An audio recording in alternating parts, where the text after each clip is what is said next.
So status is at the heart of what drives most men today. By the cars we drive, by the homes we own or live in.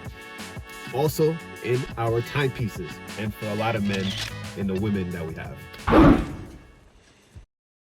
Welcome back to the channel, guys. In today's video, I'm going to touch on a few topics.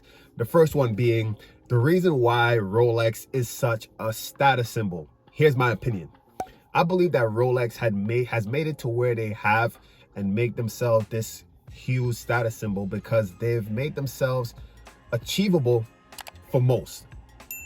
So unlike, let's say, AP, Opatec, those big names, not everyone, let's say, that's making a decent wage could save up in a reasonable amount of time to purchase those timepieces. But a Rolex, guys, Rolex have different levels, different tiers that you could achieve.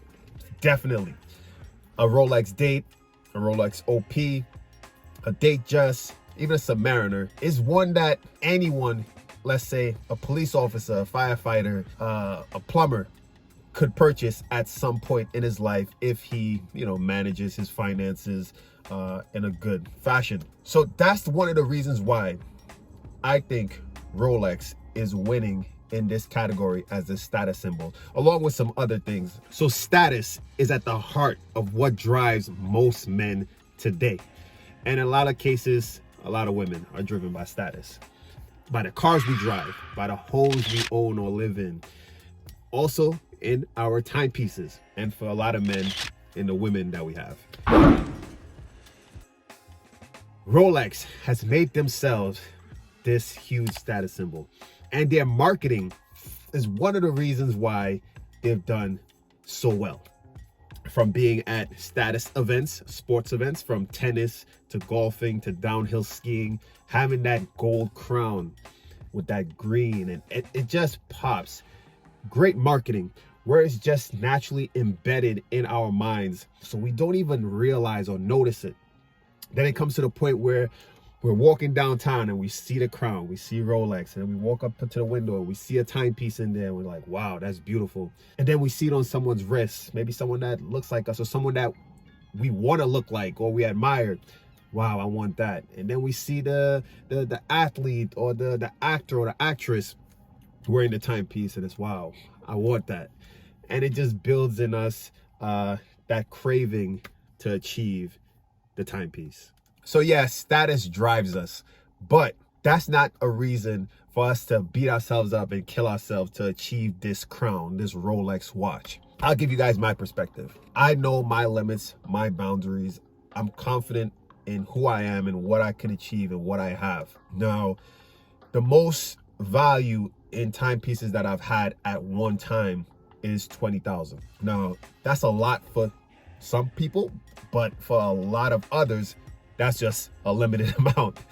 There's people out there, there's guys out there with collections where the lease in one timepiece, the minimum amount on one of their timepiece is 20,000.